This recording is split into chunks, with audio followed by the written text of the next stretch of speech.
મોટરમાં પ્રોબ્લેમ થયો છે, ફોલ્ટ મળી ગયો છે, કેપેસિટર ફાટી ગયું છે. કેપેસિટર ચેન્જ કરજો એટલે આપણે ચાલુ થઈ જશે. આમાં દાદા મહેનત કરી રહ્યા છે. કેપેસિટર જોયું દાદાએ કે 50 માઇક્રોફેરેડનું છે. દાદા બીજું 50 માઇક્રોફેરેડનું લગાવશે.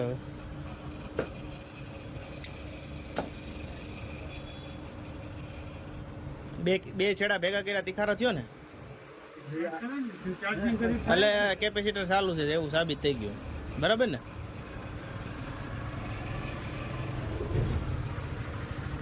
બહુ ઓછા જ આવે.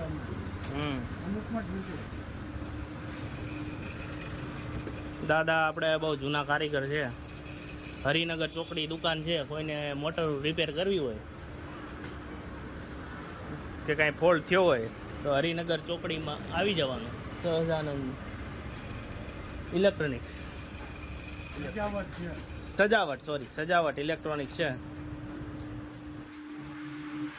કોઠા દેશી કોઠા હોય છે દાદા પાસે. દેશી કોઠા હોય જ નથી, ભણેલો છો પછી ઠોકો.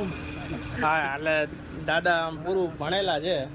50 વર્ષ આમાં વયા ગયા. 50 વર્ષ વયા ગયા. 50 વર્ષનો એક્સપિરિયન્સ છે દાદાને. કૌશિકભાઈ કે કૌશિકભાઈ તમારે મોટરનું કેમ થયું? આ રેડી થઈ ગઈ? રેડી થઈ ગઈ. વાયર જ નવું નાખી દે ને. લાંબુ અહીંથી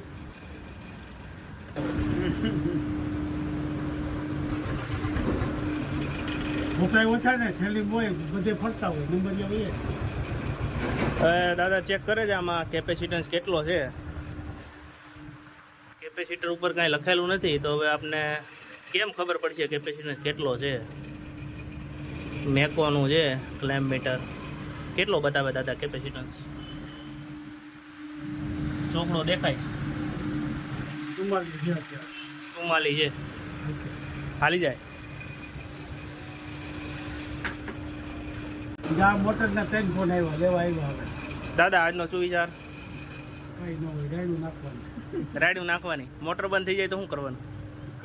ગેરેજે લઈ જવાની. તો ગેરેજે લઈ જવાની. ના ખોલવાની યાદ. પછી બગડે પછી આવવાનું. એમ છે. હા, ખબર ન પડે પછી આવવાનું.